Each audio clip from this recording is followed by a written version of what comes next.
Resonando, un espacio donde oír las voces de los explotados, las pobres, los presos, las ignoradas de siempre, donde resuenan las voces de los que no tienen voz, sus realidades, aventuras, propuestas. Resonando, el análisis económico desde el punto de vista de los trabajadores y el pueblo. Correo resonando2010@hotmail.com. Conductor William Johai. Dirección de Radio Fénix www.cx40radiofenix.com. Las vías de comunicación a través del teléfono 2-409-0837. La gran ocupación cuando un juez y un coronel. Buenas noches, esto es Resonando, son las 21 horas, hoy es lunes 20 de junio, el día más corto del año, un frío, no vamos a usar palabras obscenas, están prohibidas en la radio, luna llena, no sé qué historia con la luna fresa, al final vi el titular pero no miré lo que era, pero bueno, acá estamos haciendo el programa, tenemos invitado al joven economista Rodrigo Alonso, que lo habíamos prometido la semana pasada pero no pudo venir, y bueno, tenemos varios temas de mucho interés. Creo que el programa va a estar muy bueno. Ustedes van a juzgar después. Y bueno, buenas noches Pablo, buenas noches Rodrigo. Buenas noches Rodrigo. Buenas noches. Buenas noches Francisco, Buenas noches, que está en los descontroles. Vías de comunicación 099-600-289. Repito, 099-600-289. El correo electrónico es resonando2010@gmail.com. Los trabajos que escribimos y alguna cosa que nos parece de interés publicar está en Resonando en Fénix, y el programa lo pueden ver, esto anótenlo, en YouTube, Resonando 2013. Espero que va a haber interés en volverlo a ver. Y bueno, y pasamos sin más vuelta. ¿Tenés algo, Pablo? ¿Algún anuncio, alguna cosa? Sí, no, yo lo que quería decir antes que esto, digo que el día martes pasado estuvimos con el compañero Eduardo, webmaster de Blog El Muerto, en la casa de Jorge Zabalza y con Federico Mesa, y que voy a leer algo directamente y lo ven ahí en el canal de YouTube que tenemos de Resonando, que es Resonando 2013. Está la entrevista a Jorge Zabalza y al maestro Federico Mesa, y vamos a leer algo textual que escribió Zabalza, de lo que es el video, de lo que se trata. Con Federico Mesa queremos comunicar una visión de la realidad que surge de la experiencia cotidiana en los barrios periféricos de la ciudad. Nos podrán reprochar cualquier cosa, menos que no conozcamos la forma de vida en los márgenes de la sociedad capitalista. Abrazo fraterno tambero, y los invitamos con el compañero Eduardo de Blog El Muerto, que lo levantó y está en nuestro canal de YouTube o en el Blog El Muerto, a ver el video, porque es un video muy interesante, es un video de la realidad social y de la actualidad. Hablan sobre el Marcón y hablan sobre algunos otros temas más abarcativos, ¿no? Sí. Y en profundidad, aparte de lo hablan los compañeros. Sin estridencia y con un análisis serio, profundo. Sí. ¿Algo más? Y sí, después otro mensajecito. Dale. Que es relativamente corto, nos pidieron los compañeros de Fuesi para el debate, porque ahora nos hemos enterado todos los trabajadores, ¿no?, que la central sindical, el PICNT, hay un paro parcial para el día 29 y hay un paro general, estamos hablando en junio, ¿no?, para julio, aparentemente el 14 de julio sería un paro general. Y como la otra central, que es más pequeña, pero va creciendo, hizo una marcha relativamente grande también el viernes pasado, que se manifestó hasta las puertas del Ministerio de Economía y Finanzas por el tema del ajuste fiscal y porque no haya rebajas salariales. Desde Pal Debate Fuesi nos mandan este pequeño comunicado que dice: la conducción de Fuesi se movilizó para colocar un techo de salario para el próximo martes 21, o sea, mañana 21 de junio. Está convocado un paro con movilización por parte de la conducción de la Federación del Comercio y Servicio Fuesi. Esta coloca el planteo de un salario mínimo de 20.000 para negociación en los consejos de salario. Esto ha sido difundido por los grandes medios de prensa como un reclamo del conjunto de los sindicatos afiliados a la federación, como en el caso de los supermercados. El País que lo sacó, ¿no? Esto es una falacia, ya que los sindicatos de las distintas ramas de actividad y más numerosas, supermercados, seguridad, tiendas, call center, etcétera, no han resuelto la plataforma reivindicativa.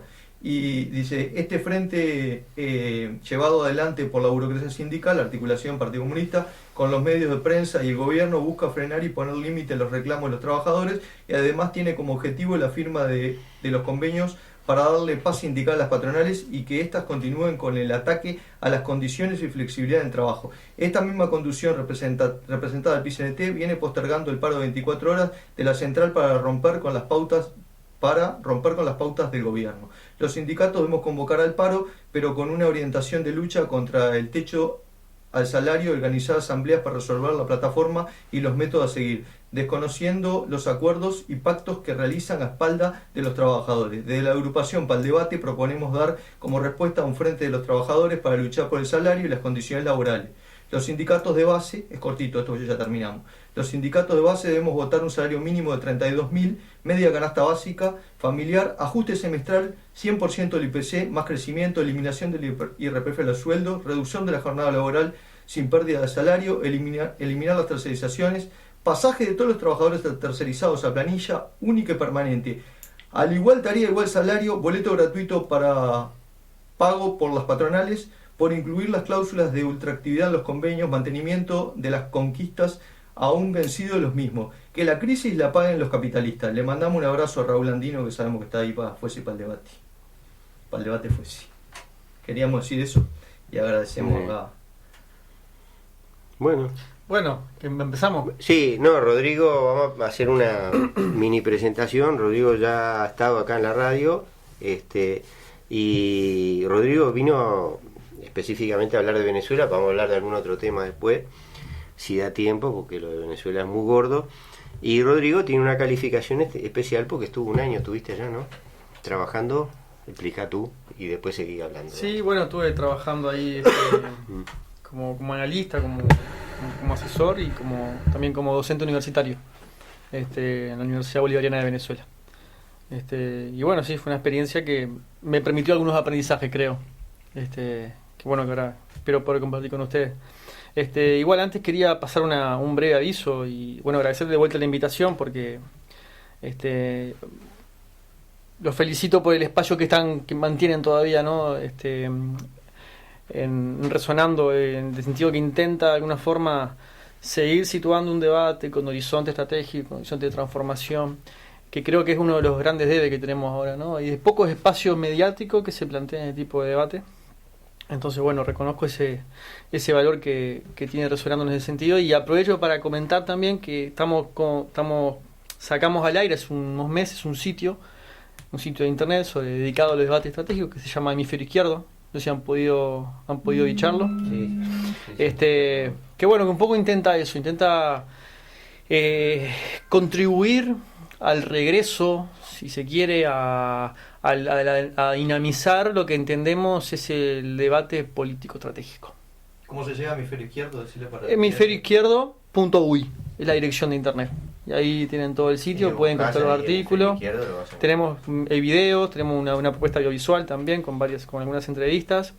Y bueno, esperamos, yo creo que no sé si ustedes comparten, pero que hay cierto estado de precariedad del debate, ¿no? En las fuerzas de izquierda en general, ¿no? No solo una izquierda más gestora del capital, que bueno, que tampoco se propone demasiadas transformaciones, pero en las izquierdas que todavía mantienen un horizonte postcapitalista, ¿no? Yo creo que hay mucha precariedad en el debate, ¿no? A veces se abundan se cae más que en debates en catarsis, ¿no? Termina siendo como mucho adjetivo, mucha emoción, mucha cosa epidérmica, pero algún arrebato también, ¿no? Pero debate profundo que le agregue dimensiones al debate, que le agregue profundidad, que pueda ampliar el horizonte de análisis en términos espaciales, en términos temporales, ¿no? Pensar en décadas, pensar en años, pensar en más de un año, mediano y largo plazo, pensar en regiones, pensar en continentes. Yo creo que eso es una de las grandes carencias que tenemos como izquierda, ¿no? Nosotros siempre... estoy completamente de acuerdo. Y creo que quizá esté retomando el debate, estoy volviendo. Con el agotamiento del ciclo progresista, yo creo que empieza a volver empiezan a sobrevolar de vuelta la necesidad de abordar ese debate, ¿no? Sí, claro. Sí, con ¿cómo es? Las fuerzas productivas, el estado de las fuerzas productivas termina determinando siempre, claro, de alguna manera, no mecánicamente, porque no hay una transmisión mecánica, pero crea las condiciones para que la gente empiece a romperse la cabeza. Y creo que tenemos que salir, hay mucha crítica de todo, de que la extranjerización, de que la concentración de la riqueza, de que las concesiones que se le hacen al capital, todo, pero muy poco planteo de propuesta alternativa y de marcar esto o ubicarlo históricamente o estratégicamente, como decís tú, dentro de lo que es el capitalismo y dentro de la geografía, ¿no? Tanto continental como incluso mundial. Eso mundial. Sí, tenés toda la razón del mundo, la verdad que sí. Y bueno, nosotros tratamos de hacer algo. Sí, bueno, por eso mismo que tenemos. Este espacio va en ese sentido, me parece, ¿no? Sí. Igual yo creo que de a poco vuelve, como decía, una especie de sensación de incomodidad, ¿no? La militancia empieza a incomodarse, ¿no? Empieza a sentir que como que está faltando, como que al debate está faltando dimensión, está faltando densidad, y de vuelta se empieza a percibir una especie de actitud de búsqueda en ese sentido, ¿no? De búsqueda teórico-política, digamos, ¿no? Nosotros esperamos que con el hemisferio izquierdo no solamente queremos albergar a que debatan las izquierdas, en un sentido general, ¿no? Con un ancho de banda, hay diferentes sectores buscando puntos en común, buscando que el debate se clarifique, sino que sobre todo esperamos contribuir a que el debate de alguna forma dé un salto de calidad. O sea, podamos discutir con otras condiciones, pensar la acción política con otras condiciones, ¿no? Porque el principio de la acción política es el pensamiento, es la reflexión, es el conocimiento, y si no... ¿Vos no estás de acuerdo con la palabra no separa y la acción nos une? Yo diría que no, que hoy en día que no. Que hoy la acción táctica no es un problema, creo, hoy. No podemos unirnos, pero en acción, pero hay que crear algo, y creo que estamos en general muy mal, evidentemente estamos en un nivel muy bajo en todo sentido, pero bueno, hay que evitar los atajos, ¿no? Hay que evitar los atajos, claro. Me acuerdo, oí a alguien, mejor el camino largo.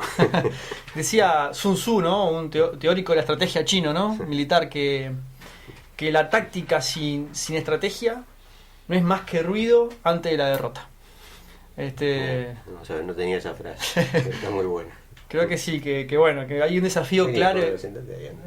Hay un desafío clave ahí para la militancia de izquierda en general, académico, no académico, de todo el espectro de la izquierda, en decir, bueno, es momento de repensar muchas cosas, ¿no? En la práctica política, ¿no? Incluso la comunicación con la gente, ¿no? A veces el problema no tanto es que no haya gente de izquierda, sino que la izquierda a veces no es gente, ¿no? Como que la izquierda no se normaliza, no se mimetiza con los dolores populares, con el sentido común popular, que tiene el núcleo de buen sentido, que no es toda gente ganada por los medios de comunicación, sino que hay como una síntesis que no estamos pudiendo hacer, ¿no? Nos han colocado en un extremo corral del espectro político y nos cuesta mucho salir de ahí, ¿no? Y bueno, creo que la reflexión es fundamental, como decía el primer paso. Bueno, y Venezuela es un terreno. Exacto. Bueno, dale, entra en Venezuela. Y bueno, pues claro, los debates estratégicos pueden empezar por reflexionar sobre experiencias concretas, ¿no? Y más como la experiencia venezolana, que fue símbolo de América Latina, lo sigue siendo, y los malos aprendizajes pueden inducir también a errores posteriores, ¿no? De hecho, hay mucho canibalismo político esperando por Venezuela, ¿no? Esperando sacar su tajada de lo que ven como la debacle del chavismo, ¿no? Hay mucha gente esperando hacer resúmenes regresivos conservadores, como que estamos ante una nueva constatación del fracaso del socialismo como proyecto histórico, ¿no? Cuando y esa es un poco la hipótesis general que quiero defender sobre Venezuela, si uno mira la realidad venezolana, lo que termina concluyendo es que lo que está en contradicción, lo que está en crisis, lo que se ha vuelto en contra de las condiciones de vida de la población venezolana, que sin duda se han deteriorado muchísimo, como ustedes sabrán, es el capitalismo del siglo XX que no ha podido ser transformado en Venezuela, ¿no? Esa es la hipótesis central, pero empecemos por... No sé si querés agregar algo ahora, William, pero... No. Sí. No, dale.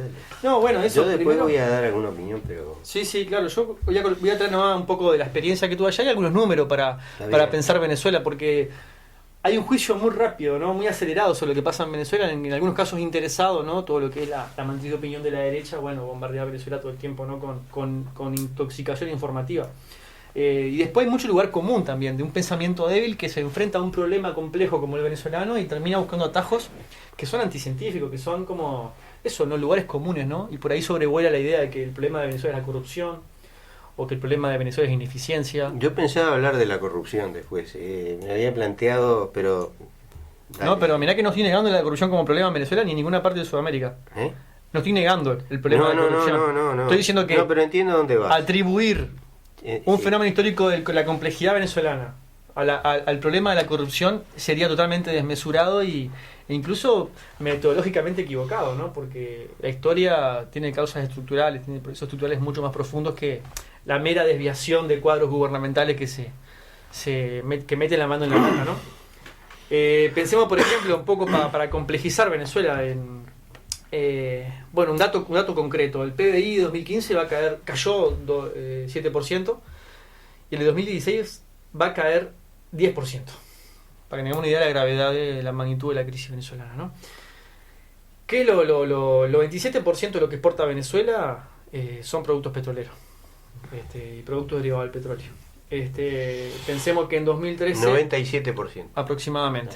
Ahora quizás haya bajado un poco más a proporción, como bajó el precio del barril, quizás esa proporción haya bajado comparando entre productos a nivel nominal. Pensemos que el barril de petróleo en 2013 se encontraba casi que a $100 y en los últimos 2 años ha estado cerca de, el último año y medio ha estado cerca de 20, llegó a 25, 26 y pasó ahora está en 40 aproximadamente, ¿no? Sí, hay dos precios. Uno porque el petróleo de referencia para Venezuela, claro. El petróleo venezolano es más barato porque es un petróleo pesado, de mala calidad, entonces es más barato, ¿no? Claro. Tú estás hablando del petróleo venezolano, del petróleo de referencia para Venezuela. El Texas y el Brent están alrededor de 50. Claro. El de Venezuela 40. Está bien. Sí, porque es un crudo más pesado, ¿no? Incluso ellos importan crudo de Argelia y otros países para diluir su crudo y reexportarlo. Entonces, bueno, es el primer... Quien hable de Venezuela sin ver esta dimensión no está chapuceando, digamos, no está hablando sobre nada, con muy poco rigor. Pensemos que las exportaciones de Venezuela pasaron de 87 mil millones de dólares en 2013. 87 mil millones de dólares. ¿Cuánto dijiste? 87 mil millones de dólares en 2013. Una factura de esa magnitud a casi 20 mil millones de dólares ahora, en esta fecha. Imagínense qué hubiera pasado en Uruguay si hubiésemos caído de los 10 mil y pico que exportamos ahora, ¿no? Aproximadamente a menos del tercio, ¿no? Esto, lo primero que se traduce, esto es una brutal... Y perdona que me eche una agregando, ¿no? Sí. Y las exportaciones de Venezuela las capta el Estado. La mayoría sí. Porque acá las capta el sector privado, entonces las modificaciones de las exportaciones no tienen tal vez un impacto tan... También lo tienen, pero no tan drástico como Venezuela. No tan directo, ¿no? El 50% del presupuesto venezolano, del gasto estatal venezolano, corresponde a ingresos petroleros. Entonces las exportaciones se manifiestan inmediatamente en una brutal dificultad en términos fiscales de gasto del Estado, ¿no? Pero acá creo que el dato más importante sobre Venezuela para entender un poco el escenario de escasez y el escenario de inflación galopante que hay en Venezuela, ¿no? Que realmente está cercana al 300%, depende de quién la mida, anual, ¿no? Sí, cifras delirantes. Sí, que históricamente no son novedad. Si uno mira la historia larga de los países sudamericanos, en particular de Venezuela, hay otros periodos con cifras de inflación similares, pero que en los últimos años, claro, son un cambio drástico. Pensemos en las importaciones. En 2013, pongo 2013 como referencia porque es el año antes que la crisis comienza a desatarse en Venezuela. Venezuela importaba 57 mil millones de dólares. A 2016, Venezuela va a importar aproximadamente 16 mil millones de dólares. Vos sabés, William, lo que son las importaciones uruguayas, ¿no? ¿La importación uruguaya? ¿Cuánto importamos nosotros? No sé, exacto, 10 mil millones de dólares, ¿no? Sí. Pensemos que Venezuela está importando 16.000 millones de dólares según datos que maneja una consultora privada venezolana que se llama Síntesis Financiera.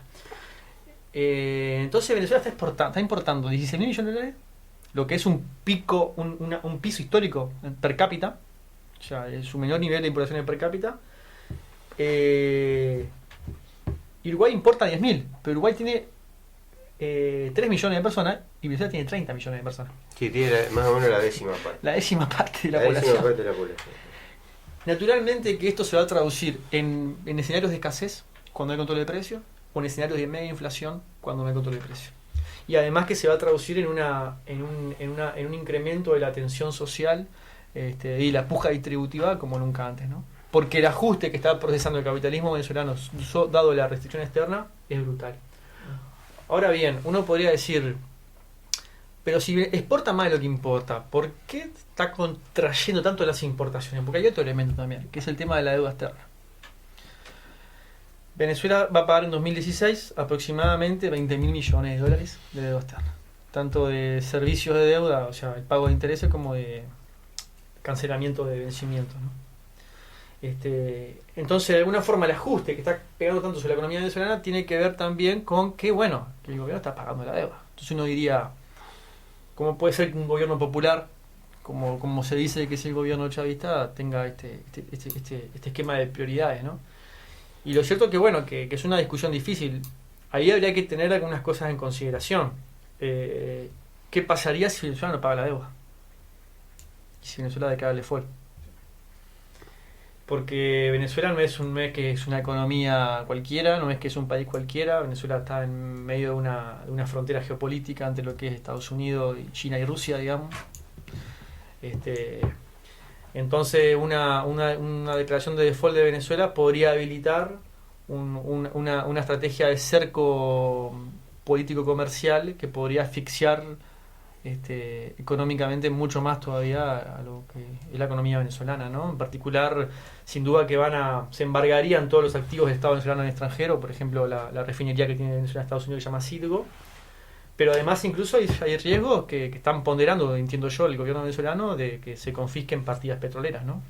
Barcos petroleros que terminan siendo confiscados sí, yo lo que he visto, el otro día leí un artículo de alguien, no me acuerdo quién era, alguien que planteaba la posibilidad del default selectivo, ¿no? O sea, mantener las relaciones con China, posiblemente con Rusia, porque además, pero claro, China creo que es el mayor acreedor además. No, sé si creo que todavía no. Todavía no, pero va camino a ser. Va camino a ser. Y bueno, China es el que en definitiva entraron en ese sistema un poco de una especie de trueque, ¿no? De petróleo por productos, y bueno, así hacer un default en relación a Estados Unidos que le llevaría a perder el activo ese, como decís tú, de Citgo, que lo han intentado vender, pero claro, no tiene un valor tampoco capaz que sería tanta desgracia, ¿no? Pero bueno, yo qué sé, perdona la interrupción, pero bueno. Acá se plantea un problema, ¿no? Yo creo que acá se plantea el problema de que los procesos políticos en la América Latina, en América del Sur, no es cuestión de soplar y hacer botellas, ¿no? Están sometidos a presiones de carácter geopolítico muy pesadas, ¿no? Están sometidos a procesos de correlaciones de fuerza que superan ampliamente el Estado Nacional, ¿no? Naturalmente que ahí hay una tensión continental respecto a Venezuela. Entonces yo no descartaría que un default de deuda pueda habilitar un recrudecimiento de lo que es la estrategia estadounidense en particular, por aplastar el proceso chavista en Venezuela, ¿no? Que aparte está en su momento de mayor debilidad política, ¿no? De toda la historia. Después de 2 años de escasez. Yo lo que veo, lo que tú decís es compartible, digo, sí. O sea, nadie sabe lo que pasaría.